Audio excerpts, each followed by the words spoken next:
انا اعطیناک الکوثر، میں جلدی سے اب اس کو سورت کو بھی مکمل کر دوں تاکہ یہ ہماری سورت کمپلیٹ ہو جائے. ترجمہ کر دیتا ہوں. انا اعطیناک الکوثر، اے نبی ہم نے آپ کو عطا کی کوثر. فصلی، پس آپ نماز پڑھیے، لربک، اپنے رب کے لیے، ونحر، اور قربانی کیجیے. انا، بے شک، شانیہ کا آپ کا دشمن، هو الابتر، وہی دم کٹا ہے، وہی اسی کی نسل ختم ہوگی، اسی کا ذکر خیر ختم ہو جائے گا، وہی ناقص ہے، اس کا کوئی نام لینے والا آپ کے ان کے بعد نہیں ہوگا. سمجھ رہے ہیں بات کو؟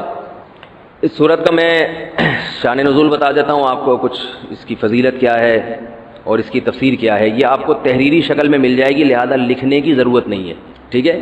جیسے سورہ فلق اور سورہ ناس کا خلاصہ مل گیا نا آپ لوگوں کو. کس کس کو ملا ہے؟ سب کو مل گیا؟ آپ کو نہیں ملا؟ نیٹ سے دیکھ لیں، مل جائے گا انشاءاللہ. کب سے بھیجا ہوا ہے؟ اس کے بعد اذا جاء نصر اللہ قل یا ایھا الکافرون، ان صورتوں کے بھی آپ کو خلاصے سورہ اخلاص کا مل جائے گا انشاءاللہ. تو یہ جو بھی بتا رہا ہوں یہ بھی تحریری شکل میں آپ کو دے دیا جائے گا. اس صورت کا شان نزول یہ ہے کہ رسول اللہ صلی اللہ علیہ وسلم کو اللہ تعالیٰ نے حضرت خدیجہ سے دو بیٹے دیے تھے. ایک کا نام تھا قاسم اور ایک کا نام تھا ابراہیم. آپ صلی اللہ علیہ وسلم کی جتنی بھی اولاد ہوئی ہے صرف حضرت خدیجہ سے ہوئی ہے. حضرت خدیجہ کے علاوہ آپ کی اولاد کسی اور زوجہ سے نہیں ہوئی. حضرت خدیجہ سے 4 بیٹیاں تھیں اور 2 بیٹے. ایک بیٹے کا نام قاسم، دوسرے کا نام ابراہیم. قاسم کی جب ولادت ہوئی ان کا بھی انتقال ہو گیا، اور ابراہیم کی ولادت ہوئی تو ان کا بھی انتقال ہو گیا. عرب میں نرینہ اولاد کی بڑی اہمیت تھی، کیونکہ انسان کا نسب اس کی نرینہ اولاد سے چلتا ہے، بیٹیوں سے نہیں چلتا. بیٹیاں تو غیروں کی ہوتی ہیں، رخصتی ہو کے دوسروں کے ہاں چلی جاتی ہیں، ان کے نسل میں اضافہ کرتی ہیں، ان کی نسل بڑھاتی ہیں. اپنے شوہر اور اپنے شوہر کے ددیال کی نسل میں اضافہ کریں گی. وہ اپنے باپ کی نسل میں اضافہ کون کرتا ہے؟ بیٹا. کیونکہ نسب کس سے چلتا ہے؟ باپ سے چلتا ہے، سوائے بلاول بھٹو کے.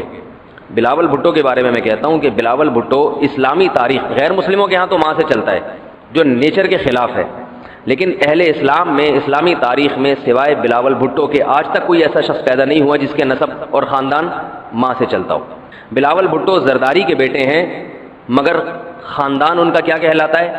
قوم جو آخر میں لگتی ہے وہ بھٹو کہلاتی ہے، حالانکہ وہ بھٹو ان کی والدہ تھیں، ان کے والد محترم بھٹو نہیں. تو سیاست میں انہوں نے نسب ہی کو بگاڑ دیا اپنا. سمجھ رہے بات کو؟ تو یہ سیاسی لوگ اتنے خطرناک ہوتے ہیں کہ یہ اپنے باپ کے نسب کو بدل دیتے ہیں سیاست کے چکر میں، کیونکہ زرداری لگے گا تو ووٹ نہیں ملیں گے، ووٹ بھٹو کے نام کو کیش کرانا ہے. خیر، تو رسول اللہ صلی اللہ علیہ وسلم کے 2 بیٹے ہوئے، دونوں کا انتقال ہو گیا. عرب میں بے اولادی کو بھی معیوب سمجھتے تھے، کیونکہ آپ کی نسل چلے گی بیٹوں سے، اور بیٹے ہیں جو باپ کی بہت زیادہ عزت کا ذریعہ بنتے ہیں. بیٹیوں کے اپنے فضائل ہیں، لیکن ظاہر ہے نسل بیٹیوں سے نہیں چلتی. تو جب نبی صلی اللہ علیہ وسلم کے دونوں بیٹے مر گئے، دنیا سے چلے گئے، تو عاص ابن وائل بہت بڑا دشمن تھا اہل اسلام کا، وہ اور قریش، دیگر قریش، وہ یہ کہنے لگے کہ محمد صلی اللہ علیہ وسلم معاذ اللہ ابتر ہیں. کیا مطلب؟